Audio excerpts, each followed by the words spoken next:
यहाँ देखा तो कृष्ण की जय जयकार हो रही थी। इंद्र ने जैसे ही सूचना प्राप्त करी कि ब्रजवासियों ने मेरी ना पूजा करी ना भोग लगाया, क्या बात है। गणों ने कहा महाराज वहां तो बालक कृष्ण की जय जयकार हो रही है, तुम्हारा तो नाम तक नहीं लिया, भोग तक नहीं लगाया। जैसे ही सुना इंद्र क्रोध में भड़क गया।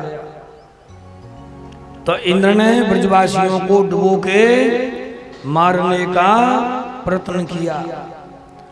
सामवर्तक गण हैं, सामवर्तक गणों को बुलाया।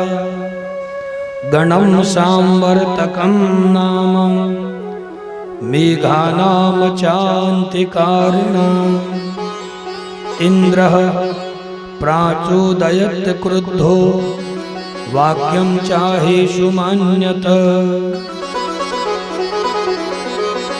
सामवर्तक मेघमालाएं जो प्रलय कालीन जल की बरसात कराती है, बेड़ियों में जगड़ के रखा जाता है। इंद्र गए, इनको मुक्त कर दिया और आदेश किया जाओ पूरे ब्रज प्रदेश के ऊपर इतना जल बरसाओ, सब ब्रजवासी डूब के मर जाए।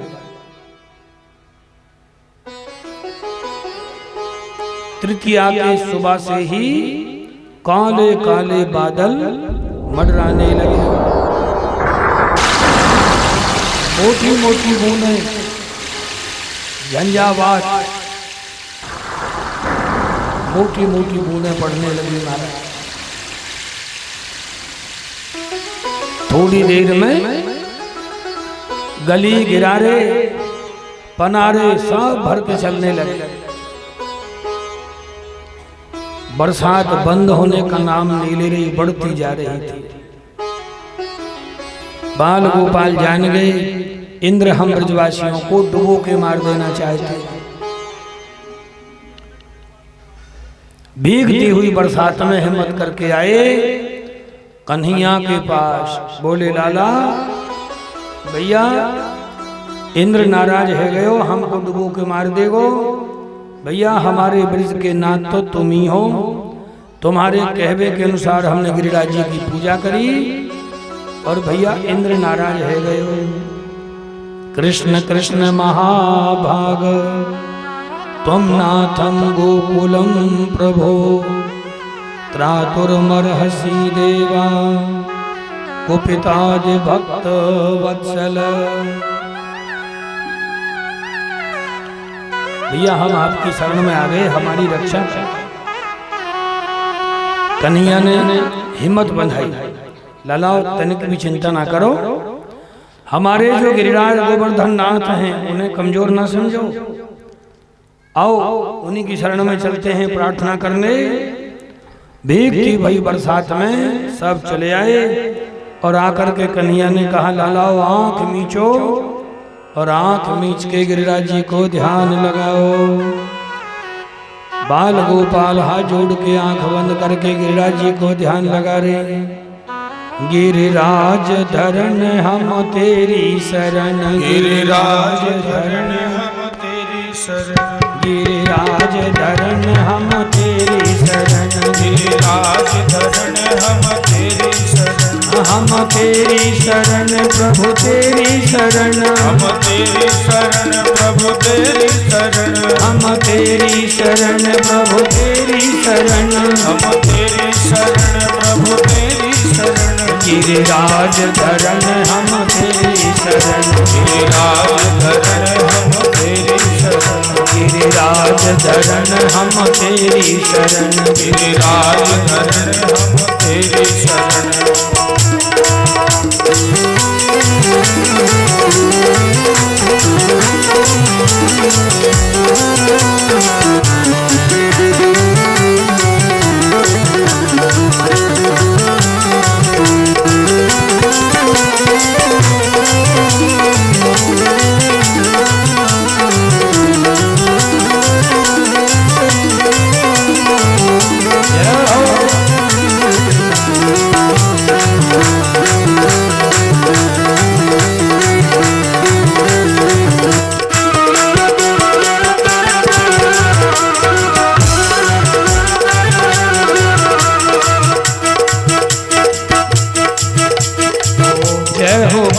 गोवर्धन गिरधारी, जय हो गोवर्धन गिरधारी, जय हो गोवर्धन गिरधारी, जय हो गोवर्धन गिरधारी। आए नाथ हम शरण तिहारी, आए नाथ हम शरण तिहारी, आए नाथ हम शरण तिहारी, आए नाथ हम शरण तिहारी। हम तो परे स्वामी तेरे शरण, हम तो पड़े स्वामी तेरी शरण, ओ हम तो परे स्वामी तेरी शरण, हम तो पड़े स्वामी तेरी शरण। गिरिराज धरण हम तेरी शरण, गिरिराज धरण हम तेरी शरण हो।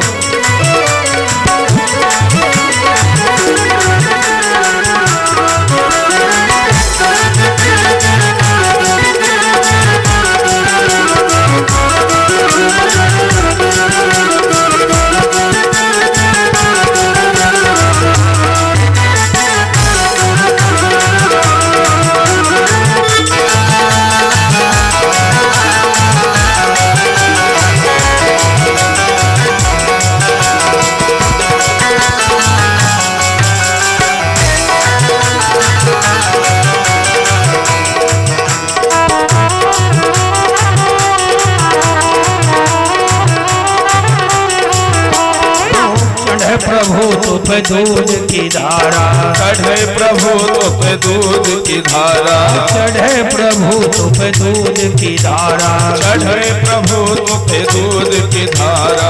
हमको गिरधर तेरा सहारा, हमको गिरधर तेरा सहारा, हमको गिरधर तेरा सहारा, हमको गिरधर तेरा सहारा। तेरा ही काम है जीवन मरण, तेरा ही काम है जीवन भरण, ओ तेरा ही काम है विपदा हरण, तेरा ही काम है विपदा हरण। गिरिराज धरण गिरिराज धरण प्रभु तेरी शरण, गिरिराज धरण प्रभु तेरी शरण, गिरिराज धरण प्रभु तेरी शरण।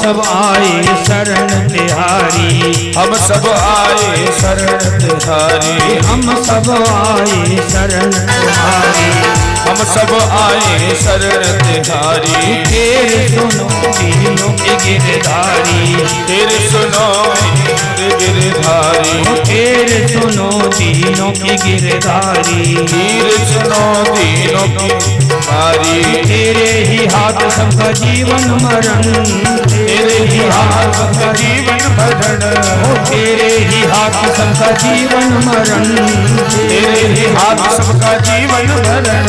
गिरिराज धरण हम तेरे शरण, गिरिराज धरण हम तेरे शरण, गिरिराज धरण हम तेरी शरण, गिरिराज धरण हम तेरे शरण। हम तेरी शरण प्रभु तेरी शरण, तेरी शरण प्रभु तेरी शरण, ओ तेरी शरण प्रभु तेरी शरण, तेरी शरण हम तेरी शरण। गिरिराज धरण हम तेरी शरण, गिरिराज धरण हम तेरी शरण, गिरिराज धरण हम तेरी शरण, गिरिराज धरण हम तेरी शरण, गिरिराज धरण हम तेरी शरण, गिरिराज धरण हम तेरी शरण, गिरिराज धरण हम तेरी शरण, गिरिराज धरण हम तेरी शरण, गिरिराज धरण हम तेरी शरण, गिरिराज धरण हम तेरी शरण। बोल गिरिराज महाराज की जय। आपस में ब्रजवासी और बाल बाल आंख बंद के हाथ जोड़ के गिरिराज जी का ध्यान कर रहे थे, वंदना कर रहे थे। इतनी देर में कन्हैया ने गिरिराज पर्वत के नीचे हाथ घुसा के गिरिराज पर्वत को उखाड़ के अपनी उंगलियां पे उठा लिया। इत्युक्तेन हस्तेन कृत्वा गोवर्धनाचलं दधार लीलिया कृष्णस्य छत्राकमिव बालक। जैसे छोटे छोटे बालक बरसात के दिनों में कुकुरमुत्ता लकड़ी सांप की छतरी जैसी फूल के हो जाती है तो उसे खेलने को उखाड़ लेते हैं, ऐसे कन्हैया ने गिरिराज पर्वत को उखाड़ लिया, अपनी उंगलियां पे उठा लिया। कन्हैया ने कहा आ जाओ ब्रजवासियों इसके नीचे। बाल गोपाल सब अपनी लठिया बांस बल्ली डंडा सब लगा के खड़े हो गए। ऐसा भाव है अनंत भगवान शेषनाग ने अदृश्य रूप से चारों तरफ से घेरा लगा दिया ताकि बाहर को पानी भीतर को नहीं आवे। अगस्त ऋषि और सुदर्शन चक्र का ध्यान किया तो जितना जल बरसात होता गया वो साथ के साथ पीते गए। 7 कोस का गिरिराज 7 वर्ष की आयु कन्हैया की 7 दिन तक उठाए रखा। 24 घंटे मूसलाधार बरसात पड़ी। अब बताइए बाल गोपालों का सीधा हाथ जब थक जाए तो अपनी लाठी को उल्टे हाथ से पकड़, उल्टा हाथ भी पकड़े पकड़े थक जाए तो फिर सीधे से पकड़, दोनों हाथ थक जाए तो लठिया कंधे पर लगा के अड़ा के खड़े हो जाए। लेकिन बाल गोपालों ने क्या देखा कि एक ही उंगलियां लगा रखी है कन्हैया। बाल सखा बोले लाला भैया हमने तो सैकड़ों बार हाथ बदल लिए, कंधे पर लगा के खड़े हो गए, भैया नेक देर उठा के हाथ रखे और नेक देर में ही थक जाए। पर आज कई दिन है गए तेने एक उंगलियां लगा रखी है, का तेरी उंगली में दर्द ना है रहे? कन्हैया बोले लाला है तो रहो। बाल गोपाल बोले एक काम कर, तू आधा घंटा 1 घंटा आराम कर, ज्यादा दर्द होगा तो थकान हो जाए और फिर मुश्किल खड़ी हो जाए। तू आराम कर और हम सब मिला जुला के रोक के रखेंगे, तू चिंता मत कर। कन्हैया बोले लालाओ या मैंने कहा तो बोझ ना है, ये बहुत भारी है। बाल गोपाल बोले भैया तो तेरी उंगली ते हमारी लठिया मोटी हैं, चिंता मत कर, तेरी नेक सी उंगलियां और हमारी इतनी मोटी मोटी लठिया, बांस के डंडा बल्ली। बोले तू तनिक आराम कर ले, हम रोकेंगे। पीछे ही पड़ गए। कन्हैया बोले ठीक है, अब ढंग से पकड़ लो दोनों हाथों से अपने बांस बल्ली लाठी डंडाओं। तो बाल गोपालों ने दोनों हाथों से कस के पकड़ लिया। कन्हैया ने अपनी उंगलियां नेक ही हटाई, नीचे कोई करी। इतनी देर में तो जितने डंडा लठिया बांस बल्ली लगाए थे सब दुल्लर होके टूट गए, सब टूट गए। अरे कन्हैया रोकियो रोकियो भैया, गजब है, ये तो ज्यादा ही भारी है।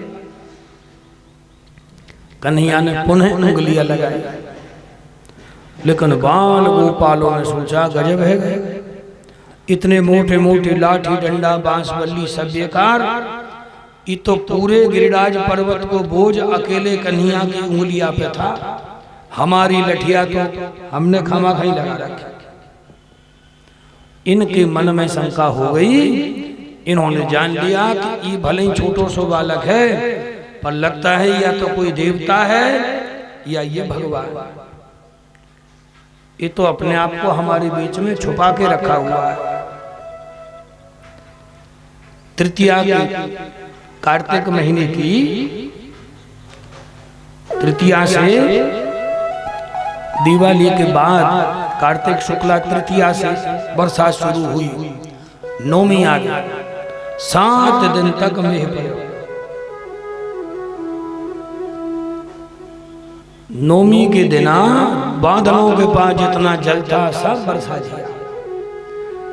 इंद्र को सूचना दी, महाराज जाके देखो ब्रज में कोई बचा है कि सब डूब डाब के मर गए। हमें तो महाराज ना कोई चलता दिख रहा ना फिरता दिख रहा। इंद्र ने ऊपर से नीचे को झांक के देखा और ब्रज में धूल उड़ रही थी, माटी उड़ रही थी। इंद्र ने पूछा, अरे क्या हो रहा है भाई, वहां तो धूल उड़ रही है, ये तुमने पानी कहां बरसा दिया? मेघमालाओं ने कहा, महाराज बरसायो तो ब्रजमंडल में, अब पानी कहां गया ये तो हमें पता नहीं, हमारा काम तो गिराने का है। काऊ के घर में भरे, काऊ की छत पे भरे, काऊ को खेत भरे, काऊ को खलिहान। बादल ये चिंता थोड़ी करते हैं कि आपके घर में सीलन आ जाएगी या आपके खेत में भर गया तो फसल बर्बाद हो जाएगी, उन्हें कोई लेना देना नहीं। जैसे ये कहा और तो इंद्र ने विचार किया, ओहो गजब हो गया। आदेश कर दिया कि ठीक है, तुरंत आप जाओ अपने अपने स्थानों पर।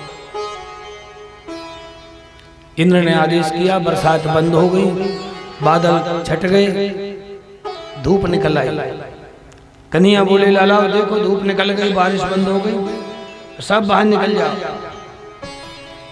गिरिराज पर्वत के नीचे से खाली करके सब ब्रजवासी बाहर आ गए। तो कन्हैया ने गिरिराज पर्वत को उसी जगह टेक लिया। कन्हैया बोले, देखो जब भी जीवन में कोई संकट आ जाए, विपत्तियां आ जाएं, बाधाएं आवे, कठिनाई आवे, तो गिरिराज जी की शरण में आना, इसकी परिक्रमा लगाना, पूजा करना, तुम्हारी मनोकामना पूरी होगी।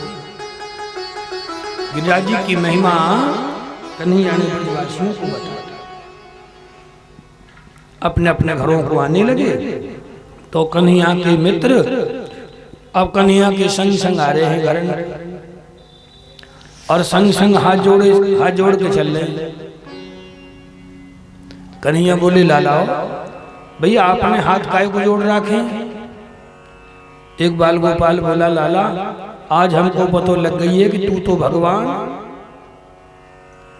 भैया आज तक तेरे संग कबड्डी खेलते थे, कुश्ती भी लड़ लिया करते थे, और कभी कभी तो ऐसी मन बन जाओ कि प्रेम भाव में गाली गलौज भी सुना दिया करते थे। और भैया आज हमें पता लग गई है कि तू भगवान है।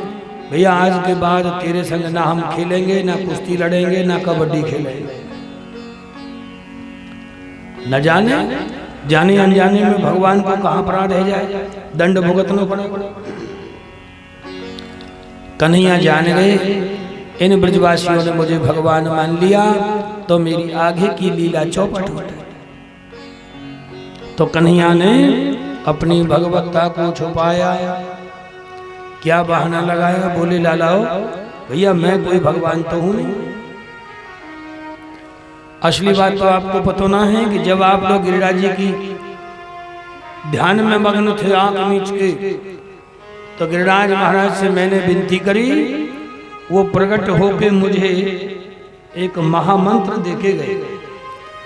उस मंत्र का चमत्कार इतना है कि अगर वो मंत्र मन मन में उच्चारण किया जाए तो उस समय जो कोई अगल बगल में खड़े हो उसकी सारी ताकत निकल के मंत्र बोलने वाले के पास आ जाए। तो तुम तो आंख मीच के गिरिराज जी को ध्यान लगा रहे और मैंने मन मन में महामंत्र बोलना शुरू किया, तो तुम मेरे अगल बगल में थे, तुम्हारी सबकी ताकत निकल के मेरे पास आ जाए। उसी शक्ति से मैंने गिरिराज उठाया। अब तो मधु मंगल और श्री रामा बोल पड़े, ओहो कन्हैया, तभी हम सोच रहे हैं कि 10-15 दिन से बड़े कछु कमजोर से हो गए, ये चक्कर क्या है? दूध घी तो हम बहुत खा रहे हैं पर बड़ी कमजोरी। एक जने बोले, लाला भैया पहले तो तू माखन चुराता, अब आजकल ताकत की भी चोरी शुरू हो गई। माखन का नाम लिया। कन्हैया बोले, लाला हमें तो पता ही ना, एक दिन आपत्ति आएगी और ताकत की जरूरत पड़ेगी, इसलिए हमने तुमको पहले चुरा के माखन खिलाना शुरू किया। अगर हम माखन ना खिलाते तो इतने सूख के 1.5 हड्डी के हो रहे थे, नसें देख रही थी। अरे आज भले ही वह माखन की ताकत सही, लेकिन काम तो आई, संकट से तो मुक्ति मिली हमें। बाल गोपाल बोले, लाला ये तो सही कह रहे हो भैया, है तो तेरे माखन कोई चमत्कार, तेने हमें मटकी भर के खूब माखन खिलाया। यानी कन्हैया ने ब्रजवासियों के सामने अपनी भगवत्ता को छुपा के ये सिद्ध कर दिया कि मैं भगवान नहीं। कुछ माखन को बल बढ़ो, कुछ गोपन करी सहाय, श्री राधे जी की कृपा सो मैंने गिरवर लियो उठा। भैया इसमें मेरी अकेले की कोई मान्यता नहीं है, कछु आपकी ताकत काम आई, कछु आपने लाठी डंडा बांसुरी लगाए रखे, भले ही सबरो बोझ मेरी उंगलियां पे हो, परंतु मैं जब तुम्हारी तरफ देखे हो तो मेरी हिम्मत बन जाए, मुझे थोड़ा हौसला मिलता था कि ये मेरे अपने सब मेरे साथ हैं, लठिया लगा रखे।